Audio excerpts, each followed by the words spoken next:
deal with airplane peanuts. People at the comedy store talk about it. Comics that you're friends with go, they ask me, you know Bob. Why doesn't Bob put out 10,000 people a day. And the thing is for me is that I need somebody to ask me to do one. You got to do a comedy special, dude. What the fuck? I'm not even kidding. This was the subject. You weren't even involved. This was the subject of a text thread I'm on. Why?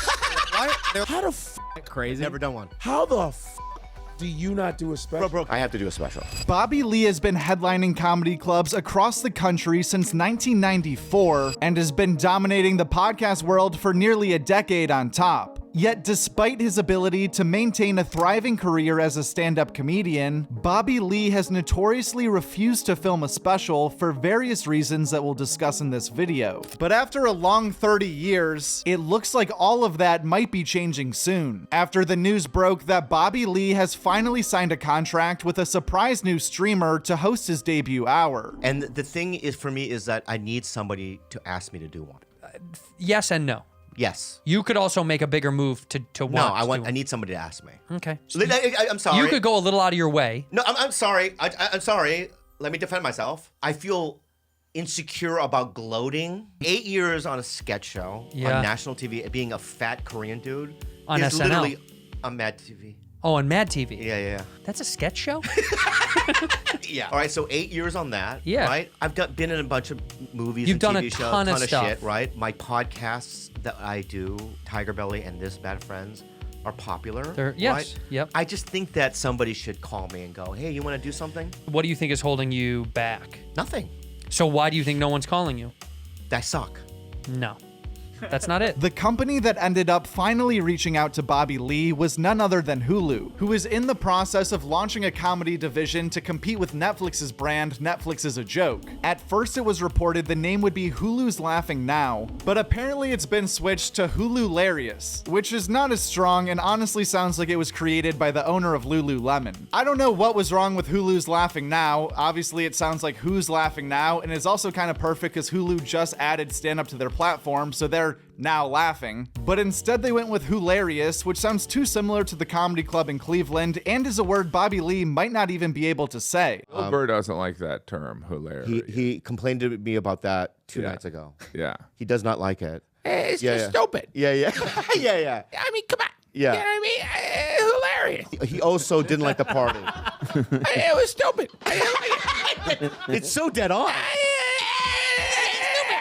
didn't like it. Yeah. Despite maybe a questionable name change, Hulu's been entering the comedy space in a very strong way with a simple yet calculated plan, which is to release one special per month from established popular comedians. Outside of Bobby Lee, they also signed his podcast partner Andrew Santino for his next special and are even planning to produce an animated Bad Friends show on their platform. In fact, Hulu seems to have mapped out their comedy strategy for years in advance, with Bobby Lee apparently being placed in the 2026 slot, which is a bold move on their part, knowing how much time this gives Bobby to potentially back out. It's also not for a whole calendar year. Okay, that's right. And you know what? What? You're prepared. I'm ready. You're ready. Yeah. You deserve it. I deserve it. People deserve it. But here's why I fucked up. I should have done one a long time. That's right. Do you know why? Because I've held out this long, I feel like there's way more expectation on it. No. Is that not true? No? Probably. No. Oh, thank you, Carlos. You don't think so? Carlos, you're the worst human. such a You're a piece of shit. I mean, it's the truth, dude. No. Yeah. Oh, yeah. You know what? Yeah. This is good. This is good. This is good. No. Really. Right. People don't believe it's going to happen. Right. Well, I signed the contract. Sure. But America doesn't. Do you think I can pull out? Am I? You sure could. How could you not? It's a year away. They haven't paid you a dime. You don't get paid until you shoot it. So if they didn't give you any money, you can always leave. Okay. Which you should not do. I'm going to do it. People are excited for you to do I it. 100% want to do it. What do you think you might call your special? My first special. Perfect. Why can't it be? I just said perfect. Or first time. No, I think what you just said was good. My first special. My first special. Yeah. Well, you know what you should call it? My last special. That's funny. That's actually fun. My last special. My last special. Given the amount Bobby's publicly talked about the Hulu deal, it seems like the odds of him flaking are pretty low. Although crazier things have happened, and if I was a betting man, this would be a hard thing to set a line for. But luckily, I use OddsJam, the sponsor of today's video. Take a look at these results. People are making free money betting on sports, making thousands of dollars every month. Their secret? They're using OddsJam. OddsJam is not just another betting app. It's turning the entire system in your favor. OddsJam uses a betting strategy called arbitrage, where they find the difference in odds across hundreds of sports books. You then bet both sides, and no matter what the outcome is, you will profit. Here's an example. If you put $500 on Boise State to win on FanDuel and $335 on their opponent San Francisco on DraftKings, you're guaranteed to make $50 in that window, win or lose. It's that simple. And with the OddsJam mobile app, you'll get real-time alerts on these opportunities every day. People are already making thousands monthly, and to get you started, use code JOKEWORLD for 35% off and a 7-day free trial. It's guaranteed you'll profit during that trial, and if you don't, cancel with one click, no questions asked. So stop leaving money on the table and go to oddsjam.com, use code JOKEWORLD, WRLD, and start making money the smart way. Now back to the video. Although the market nowadays is far more saturated than when Netflix first blew up in their relation to stand-up catalogs, and given the fact that Hulu is brand new to hosting and promoting stand-up in any way, there are still some advantages of being the new guy. What are your thoughts on Hulu entering the comedy space in general, and do you think they'll ever be able to catch up to Netflix as a true one-on-one competitor? Well, I mean, speaking of all white people, that's what Hulu just did. My basketball joke. They've just put all white comedians out. But there are non-white comics. I just don't know who they are. Well, Roy Wood Jr. There you go. Roy Wood Jr. One of the best. I do think that any type of big platform like a Hulu does anything, they're going to put massive marketing behind it. They're going to do what they can to get the eyeballs on it. So I'm happy to be a part of something during the first wave of it. I think that's important. I mean, you look at, a guy like Tom Segura, he went on Netflix when nobody else really was doing that. And, he became who he the Tom Segura. So I'm hoping that, me and the other comics a part of this can get our shot at that too, because I think they're going to, it's cool how they're doing it. They're not just putting up them all. They're not putting them all up at once. They're putting one up a month. So for 1 month, all of us are going to get like a fair shot of, hopefully a lot of eyeballs. And, as far as catching Netflix, I mean, I don't know, dude, they teamed up with Disney. I mean, if anybody's going to catch, I mean, can you stop Disney? For now, Netflix is still comfortably on top of the comedy world, as they've been doing it for a long time, having put a lot of today's biggest comics on the map, and also just helped push the entire industry more into the mainstream. Their yearly festival in Los Angeles produces a few of comedy's most viral moments each year, but some of their new younger stars are still starting to leave for broader pastures. And even a few of the OGs who helped Netflix get to where they are now in the comedy world are also ditching the platform for Hulu. I'm going to ask you something. Yeah. Don't you want to feel wanted? Don't you want to feel wanted? Yeah. Yeah, I think everyone does. And they made me feel wanted. Yeah. You know what I mean? And the other companies, I don't want to name it. Yeah. But they did not make me feel like I had to jump through hoops. Yeah. And then I was just like, I don't want to do it then. Yeah, You know? it's the arc of the authority of these companies, right? Where like 10 years ago, a different company would have been like, shining our shoes or doing anything. But once it gets to a point where they have the power, then they're not nice. Bobby Lee's not the only established comedian in the world to never release a special. In fact, the Come See Me Live stance taken by Bobby is very popular amongst older comics, especially the late night crew. In a world where comedy fans are being trained to constantly consume whatever is newest, the sacred charm of an hour-long special has gone down tremendously. And for young up-and-comers, burning jokes online has just become another part of the job. But for someone with a loyal, established audience that has been around for a long time like Bobby Lee, there is a lot of power in forcing people to come pay for a ticket and see you live. Plus, you can keep using the same jokes for 30 years, which is also nice. Well, I had never had done one. Oh, you had never done a special? No.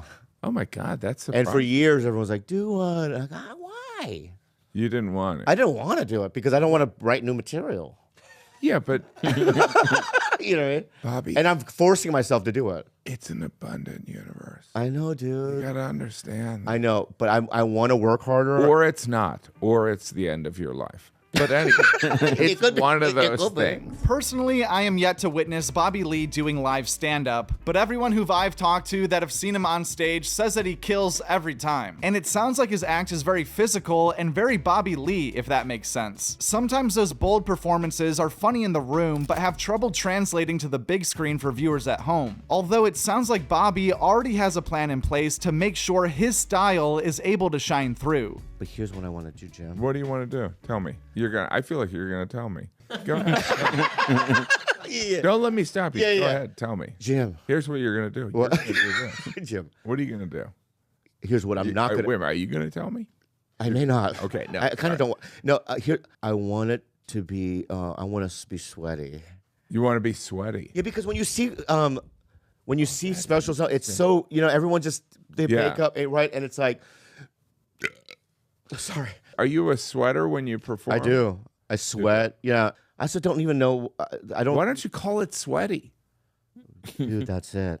Right? Yeah, sweaty, and be sweaty. And I think you should make. Well, this is all against the better judgment, because you want the audience to be cold. But if you want them to be warm, then they're uncomfortable. If they're sweaty, Oh, the whole thing is sweaty. yeah, you Oh, do that'd be it. great. So do you know it. how they say it has to be cold? No, here's what You you do. heat. You put a. You do Bobby Lee Yeah. live from the Purple Onion. Yeah. No air conditioning. Yeah. No Right? air conditioning. No air conditioning. Live at and the you let that know. There's no air conditioning. So like when people go, hey, there's no air conditioning. When I was promoting it Yeah. on my podcast, Right. and then name created by Jim Gaffigan. Guest spots from last week. The Joe Rogan Experience had on Brett Sorin, Ryan Graves, and Rod Bulgoyevich. Sketch and Dave Landau were on Killed Tony. Tim Butterly and Sydney Nat stopped by Matt and Shane's Secret Podcast. Matt McCusker sat with Tom on Two Bears, One Cave. He also stopped by Tiger Belly and took a ride on the Harland Highway. The Legion of Skanks featured Jamie Jasta and Colin Terrell. Paul Scheer stopped by Whiskey Ginger. Trinidad James was on Bertcast. Fortune Feimster and Josh Wolf were on We Might Be Drunk. Fortune was also the guest on Working It Out. Are You Garbage? Welcome to Big J Okerson. Nick Mullen sat on the couch with Soder. Cam Patterson came by The Solid Show. Ashley Kristen took her shoes off with Rick Glassman. Tim Dillon, Dynamite Rocket Ship, Bad Friends, and History Hyenas all did not have guests. Christy Chaos featured Joe DeRosa. Robert Kelly was on You Be Trippin'. Adrian Appalucci was on Being Ian with Jordan. R.I.P. Jordan Jensen featured Jeff Curry. Tim Butterly and Sydney Nat took a trip to Stuff Island. Stavi's World was visited by Lisa Traeger and Mary Faustin. Burbs Bros had on Francis Foster. And 50 Cent stopped by Flagrant. He never was a fucking scary guy. That's how I feel. I mean, that's how I feel about my beefs. Sometimes guys, I just don't say I'm gonna make sweet love to him. because he would have enjoyed it. He would have enjoyed it. Yeah. You can't give him what he wants. That's not a punishment.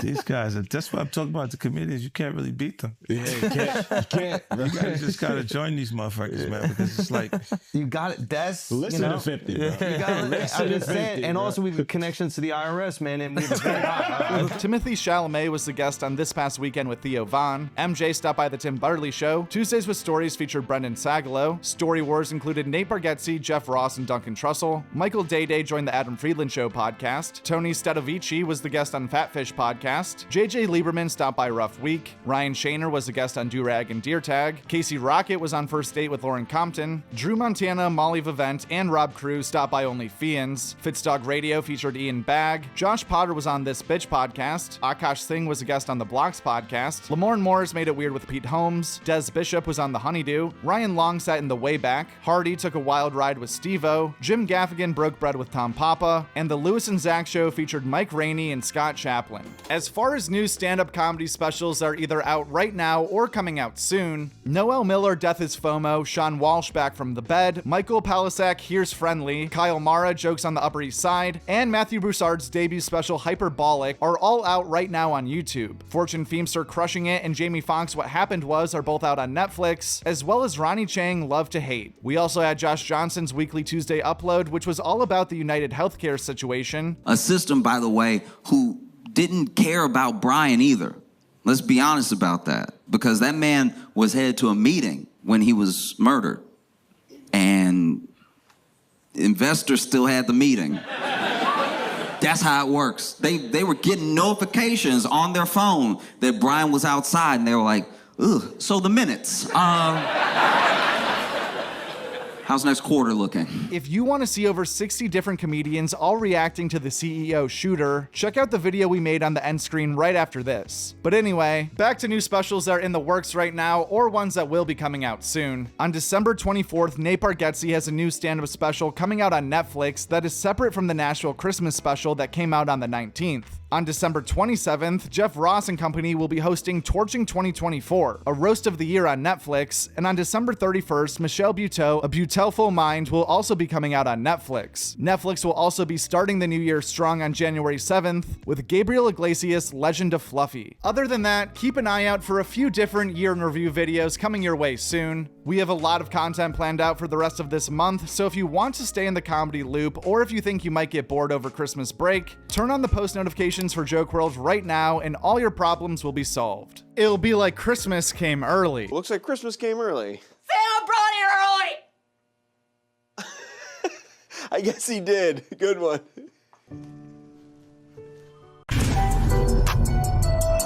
At Joke World. That's it, at Joke World. And the world is WRLD. That's a great YouTube channel, Joke World. Check it out.